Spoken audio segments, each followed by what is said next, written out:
네, 사실 어제 이재용 부회장 가석방과 관련해서 당시에 이제 수사팀장을 맡았기 때문에 관심을 모았습니다만 윤 전 총장 정확히 이제 표현이 박근혜 전 대통령을 불구속 수사하려 했다라는 발언과 관련한 후폭풍이거든요. 여야에서 쌍끌이 비판을 받고 있다고 해야 될까요? 근데 그때 특검에 있었잖아요. 네. 윤석열 전 총장이. 특검은 구속 불구속을 결정할 수 있는 권한이 없어요. 물론 구속영장은 법원이 발부하는 건 한데 네. 검찰이 하는 거죠, 검찰이. 제가 보기엔 저는 뭐 검찰 그 전문가는 아닙니다만 법률 전문가는 아닌데 그 당시 특검을 맡으면서 불구속 구속 얘기를 했다는 게 상식적으로 이해가 안 가요, 일단. 특검의 업무 영역이 아니란 말이에요. 단 그러나 특검이기 이전에 검사로서 그 특검의 구성원으로서 박근혜 전 대통령을 구속시킬 필요가 있겠냐라는 의견을 표명할 수 있을 것 같아요. 네. 그러니까 이 부분은 지금 완전히 거짓이다라고 얘기하기도 어려울 것 같고 나름대로 특검에서 그런 얘기들이 오고 갈 수 있다고 생각합니다. 그러니까 그 대신 이 부분이 윤석열 전 총장이 지금 현재 대선 국면이 아니면 경선 국면이 아니면 이런 얘기 안 했을 가능성이 높다. 다시 말하면 지금 경선이기 때문에 제가 아까 여도 그렇고 야도 그렇고 네. 강성 지지층을 의식한 그런 행보들을 많이 하고 있단 말이에요, 후보들이. 모두 뭐가 다 그렇지는 않습니다만 특히 윤석열 전 총장 같은 경우는 원래 중도로 뭔가 외연 확장하겠다고 하다가 중도로의 외연 확장을 얘기하기 좀 어려운 상황이에요. 전반적인 이제 그 행보라든지 네. 발언의 어떤 그 방향 이런 걸로 볼 때 특히 박근혜 전 대통령을 구속 수사하고 이게 지금 오늘의 윤석열을 있게 한 거 아닙니까? 그래서 이제 이 문재인 정부의 검찰총장도 됐고, 네. 근데 다 갑자기 박근혜 전 대통령 불구속 얘기를 하니까 그런 말을 했든 안 했든 간에 어쨌든 이 보수 지지층들의 어떤 구미에 맞게 하려 하는 게 아니냐라는 그런 충분한 그 추론을 할 수 있게 하는 거예요. 그러다 보니까 현재 결국은 국민의힘이 박근혜 전 대통령 구속에 대한 거 탄핵 이런 것들에 대해서 사과하고 반성해서 탄핵안을 넘었다고 했는데 네. 다시 도로 탄핵안으로 손을 담그는 거 아니냐 이런 얘기 나올 수가 있습니다. 그래서 국민의힘 내부에서도 상당히 비판적인 시각이 있는 게 아니냐라고 생각을 합니다. 네, 그러니까 이제 지난달에 대구를 가서 박 전 대통령 수사와 관련해서 송구한 마음이라고 했던 발언과 좀 연장선으로 본다 그렇습니다. 이런 네. 평가신데 이렇다 보니 여권에서는 뭐 그대로 전하면 표 구걸이다, 박쥐, 뭐 정치 검사 여러 가지 집중 공세가 나오고 있습니다. 네, 얘기들이 좀 너무 험해요. 네. 뭐 서로 이제 다른 당에서 이제 뭐 비판하고 그러는데, 예. 얘기들이 서로가 뭐 갈수록 좀 험해진다 생각은 드는데, 예. 윤 전 총장 입장에서는 아무래도 부담을 좀 한번 털고 가고 싶은 그 속내가 있는 것 같아요. 보수 세력을 괴멸시킨 인물이다. 그런 이제 보수층 내 그 일각의 그 시선, 특히 그 국민의힘에서 이제 경선도 치러야 되는데, 네. 그런 시선을 좀 불식을 시키고 이제 가겠다. 그래서 원래 내가 구속 수사하려고 했던 게 아니었다. 그런 얘기를 이제 하는 건데, 네. 근데 저는 그렇게 뭐 윤석열답지 않은 얘기 아닌가 그런 생각이 들어요. 사실 이제 윤 전 총장이 그 인기를 얻었던 그 말이 있잖아요. 예. 사람에게 충성하지 않는다. 사실은 그런 윤석열이 이제 인기를 얻었었던 거거든요. 네. 그런데 뭔가 면피를 하는 것 같은, 하려는 것 같은 그런 얘기를 굳이 이렇게 여러 차례 자꾸 이제 할 필요가 있겠는가?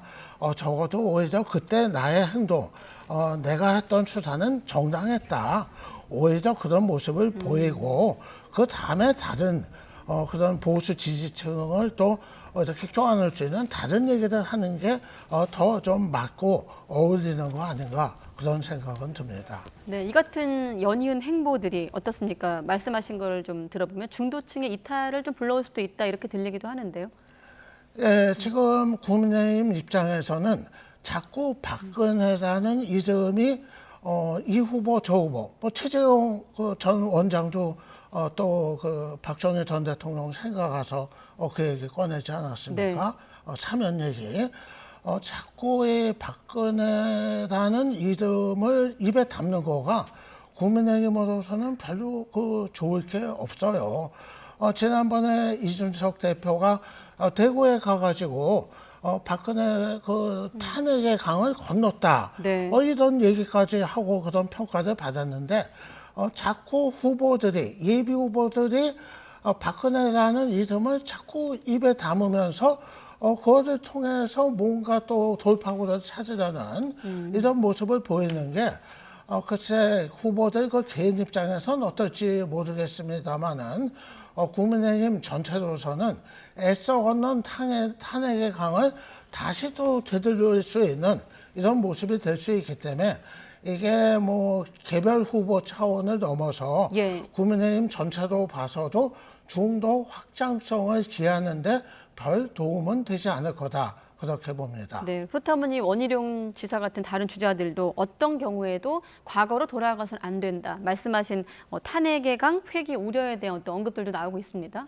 그건 당연한 것 같아요. 지금 박근혜 전 대통령 탄핵은 헌법 절차에 따라서 이루어진 거였잖아요. 네. 이제 와서 그것을 했던 분들이 그게 마침 잘못된 것처럼 인식될 수 있는 그런 발언들, 그런 뉘앙스, 바람직하지 않죠. 당당해 보이지 않는 거예요. 그 대신 여러 가지 측면에서 그럴 수밖에 없는 상황이었다라든지, 그러나 헌법 절차에 따라서 이러이러한 게 있었다. 네. 그렇게 얘기하는 것하고 자꾸 이제 그 경선 의식해가지고 지지층 의식해서 뭔가 자꾸 그 당시에 자기의 행동이 뭔가 회의적이라고 느껴질 수 있는 그런 발언들, 그건 지금 앞서 말씀하신 것처럼 저도 마찬가지 생각이에요. 당당해 보이지 않고 네. 그동안 탄핵이라는 것 때문에 이 문재인 정부가 들어섰잖아요. 그때는 여야의 문제가 아니었지 않습니까? 예. 2016년도 10월부터 2017년도 3월까지의 그 촛불 집회, 그리고 2017년도 3월 10일에 박근혜 탄핵, 파면, 헌법재판소에 의한 그 헌법 절차에 따른 건데, 그리고 바로 그것을 주도했던 분인데, 주도했던 후보인데 그런 발언을 하게 된다면 중도층의 이탈 이런 걸 얘기하기 전에 전 국민에게 마찬가지라고 봐요. 그거는 물론 박근혜 전 대통령을 지지하고 그 탄핵이 잘못됐다고 생각하는 유권자도 있겠죠. 네. 그렇지만 그런 유권자들까지 다 생각을 해가지고 얘기를 한다? 그거는 당당하지 못하죠. 전 후보들이 이건 야도 마찬가지, 여도 마찬가지예요. 네. 자신의 표가 중요합니다만 저도 국민 일반이 느끼는 보편적인 정서와 감정이 있어요. 법정서라는 것도 있고. 근데 그런 것들을 무시하고 이제 와서 저렇게 얘기한다면 윤석열 전 총장을 지지했거나 실망하지 않고 기대했던 보수 유권자라든지 네. 보수 유권자나 진보 유권자를 떠나서 저분이 저렇게 왜 발언해야 되냐라는 건 실망을 할 수 있다라는 그 느낌을 갖게 됩니다. 네, 알겠습니다. 자, 그런가 하면 최재형 전 원장 같은 경우는 현 정권과 각을 세우면서 정치권에 이제 등판을 했는데 청와대와 각을 세우고 있습니다. 왜냐하면 며칠 전에 나왔던 보도 때문인데요. 이제 이른바 조부의 어떤 친일파 관련한 논란에 휩싸이면서 이를 해명하는 과정에서 청와대와 각을 세우고 있는 거 아니겠습니까? 관련 보도 내용을 좀 화면에 보여주시고 조금 설명해 드리면 이제 조부가 독립유공자로서 유권을 갖추지 못했고 심지어 이제 친일 의혹이 다분한 인물이다라는 이제 의혹의 보도가 나오고 나서 이제 해명이 있었거든요. 예, 민주당 쪽 일부 의원이 최재형 전 원장 그 할아버지가 독립운동을 한 게 아니라 친일 아니었냐, 네. 이런 이제 의혹을 제기하니까 최 전 원장 쪽에서 이제 반박하는 과정에서 문재인 대통령 부친 얘기가 이제 나온 겁니다. 네. 그런 식이면은 일제 때 농업개장 지냈던 문 대통령의 그 부친도 자유로울 수 없는 거 아니냐, 이런 얘기를 했는데 네. 문 대통령이 이제 단단히 화가 난 것 같아요. 문 대통령 뜻이라고 하면서 오늘 청와대 대변인이 아주 강한 유감을 표했거든요. 예. 문 대통령 입장에서는 뭐 상당히 좀 뭐 화가 나고 좀 왜 나를 끌어들이느냐, 이런 생각이 들 법한데, 근데 저는 기본적으로 예. 이 후보의 그 조상들까지 굳이 검증할 문제인가, 그런 생각은 이제 듭니다. 네. 그러니까 최재형 그 전 원장의 할아버지, 뭐 독립유공자라고 했다면은 정말 맞는지 뭐 검증할 의미도 있겠는데, 그것도 아니고 이제 독립운동을 이제 했었다, 이런 얘기인데, 후보 본인의 어떤 신상의 검증을 넘어서 부친도 아니고 할아버지, 그리고 그걸 파헤친 그 기사를 제가 봤더니 증조 할아버지까지 나오더라고요. 그래서 저는 지난번에 이 줄리 논란도 이제 그렇고 이번에 그 뭐 할아버지와 관련된 이 논란도 그렇고, 과연 거기까지 지금 이 대선 주자 검증해서 가야 될 문제인지 그런 생각이 좀 들고요. 네. 예, 아무튼 좀 후보 본인의 문제로 집중들을 했으면 좋겠어요. 그 이 문제는요, 후보 본인의 문제에 집중하는 건 당연한 얘기인데 네. 친일 문제 이거는 함부로 건드릴 문제가 아니에요. 대선 국면에서 우리나라가 지금 양대 진영 대결이 되는 이유가 뭡니까? 친일, 반공, 냉전, 수구라고 진보가 비판하고 있는 것이고 보수는 또 이쪽을 체제 전복 세력, 용공, 친북이라고 비판하는 거 아니에요. 예. 이 양대 진영으로 나눠져 있는 거예요. 우리나라의 왜곡된 그 이제 보수와 진보의 잘못된 이념 구분인데 그걸 왜 건드립니까? 게다가 지금 조부까지 나오고 증조까지 나오고 그렇게 하려면 정말 역사적인 정확한 기록을 가지고 얘기를 해야 돼요. 근데 그걸 이제 와서 끄집어내가지고 뭘 어떻게 하겠다는 겁니까? 어차피 공방으로 끝날 것이고 논쟁의 차원도 아닙니다, 이거는. 그러니까 당연히 문재인 대통령에 대해서 얘기한 거에서 반박할 수밖에 없죠. 그리고 왜 문재인 대통령을 왜 끌어들입니까? 그 말이 안 되는 거예요, 또. 이쪽에 반박을 하더라도 네. 문재인 대통령 주자가 아니잖아요. 공격과 방어 모두 잘못됐다고 보시는 전 다 거죠? 잘못됐다고 봐요. 네. 특히 그러나 먼저 공격한 측이 잘못이다, 이거는. 친일 문제를 왜 거론합니까? 게다가 예. 문재인 문재인 대통령까지 거론을 하고 이렇게 하면 안 된다는 생각이 들고 이쪽도 마찬가지고 저는 그래서 이번을 계기로 해가지고 앞으로 또 이런 얘기 나올 거예요, 아마. 적어도 주자의 본인의 검증에 충실하되 네. 친일 문제 이런 걸 하려면 정확하게 해라. 반공, 친일, 냉전, 수구 이런 체제 전복, 용공 이런 게 완전히 상반된 개념들이거든요. 그러니까 대통령을 거론하지 말라. 그건 제가 충고하고 싶습니다. 네, 알겠습니다. 그럼 여기서 두 사람이 포함된 여론조사 결과 짧게 보고 다음 주제 넘어가 보도록 하겠습니다. 보수 야권 대선 후보 적합도에서 윤 전 총장 지지율이 2주 사이에 4.1%포인트 하락했다는 조사 결과가 나왔습니다. 최근에 어떤 다른 조사 결과에서는 이제 20%가 깨지고 10%대로 하락했다 이런 결과도 있었는데 일단 설화의 영향으로 보십니까? 예, 아무래도 설화 그리고 지나친 그 보수 행보 이 두 가지가 영향을 줘가지고 예. 중도층이 좀 이탈한 그게 이제 지지율을 낮추는 결과로 나타난 것 같습니다. 일단 윤 전 총장 쪽에서도 상당히 이제 긴장을 한 것 같아요. 그래서 다시 중도층을 좀 얻을 수 있는 그런 이제 내용들이 무엇인가 해가지고 지나친 보수 행보를 좀 자제를 하고 좀 어떤 실용성을 우선하는 기조로 가겠다 이런 얘기가 나오는 것 같은데 네. 아무튼 좀 이제 지켜봐야 될 것 같은데 그런데 이제 눈길을 끄는 게 윤 전 총장 지지율이 하락을 한 만큼 그렇다고 해서 국민의힘의 다른 주자들한테 그 이탈한 지지율이 가는 것 같지 않아요. 네, 다시 한번 보여주시죠. 네, 예. 결과를. 예.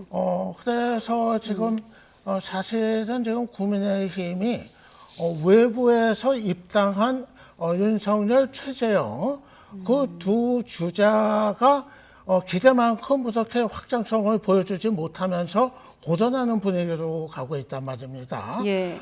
그런데 사실 오랫동안 정치를 해왔던 좀 안정감 있는 주자들이 있거든요. 국민의힘에도. 예를 들면 뭐 유승민이라든가 또 원희룡이라든가 또 이제 중도 확장성은 없지만은 뭐 홍준표라든가 이런 또 예비 후보들이 있단 말입니다. 그래서 사실은 두 사람만 바라볼 게 아니라 네. 기존에 오랫동안 정치를 해왔던 다른 주자들이 얼마만큼 또 상승의 탄력을 받을 수 있을 건가 이게 국민의힘으로서는 대단히 중요한 부분이 될 것 같아요. 만약에 그렇지 않고 정말 윤석열 예비 후보 한 명한테만 목을 메고 있다가 만약에 상황이 그게 아닌데 하는 쪽으로 갔을 때 그때 국민의힘 같은 경우는 정말 대책이 이제 속수무책이 될 수가 있거든요. 예. 그래서 기본적으로 국민의힘에 있었던 기존 주자들의 경쟁력을 높이는 쪽 아마 이쪽이 지금 그 국민의힘 입장에선 또 중요한 부분 아닌가 생각을 합니다. 네. 지금 윤석열, 최재형 후보에게 너무 의존하는 것 같아요. 지지율을 보면 저기 나온 것처럼 홍준표 후보가 상당히 좀 올라갔어요. 큰 네. 차이는 아닌데 1.4% 일단 포인트. 추세가 그렇다는 예. 얘기잖아요. 이 여론조사라는 게 중요한 게 수치도 물론 중요합니다만 추세가 어떻게 되냐가 중요하지 않겠어요? 추세나 흐름을 말씀하시는 예, 거죠? 윤석열 전 총장은 좀 빠졌는데 제법 많이 빠졌잖아요. 지금 나온 것처럼. 네. 홍준표 의원은 지금 올랐고 유승민 의원도 좀 유승민 전 의원도 최근에 캠프에 많은 이제 전직 의원도 들어오고 최근에 또 뭐 김웅이라든지 뭐 유이동 의원이라든지 이렇게 좀 약간 개혁적인 당내에서 이런 분이 또 들어오더라고요. 그러다 보니까 당내 주자들이 지금 외부에서 영입된 네. 이른바 이제 언론의 표현에 의하면 신입 주자들, 신입 주자들에 좀 눌려 있는 형국이에요. 이게 이제 앞으로 어떻게 변할지 모르겠습니다만 어쨌든 좀 후보군을 다양화해서 너무 두 후보에게 의존한 듯한 이런 모습은 좀 지양하는 게 국민의힘의 본선 경쟁력을 볼 때 그게 바람직하지 않느냐 그런 생각이 듭니다. 네, 알겠습니다.